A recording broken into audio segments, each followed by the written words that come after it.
तुमच्या बाळाच्या स्तनावर सूज आहे का?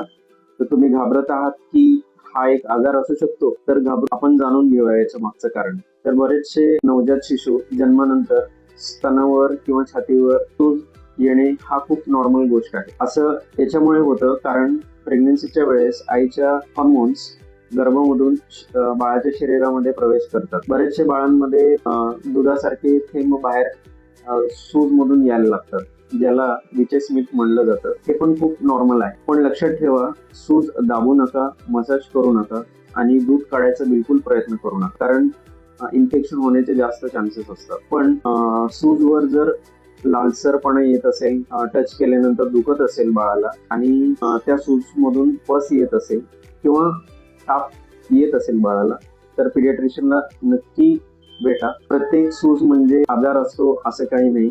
तर योग्य माहिती ठेवा आणि घाबरू नका. अशाच माहिती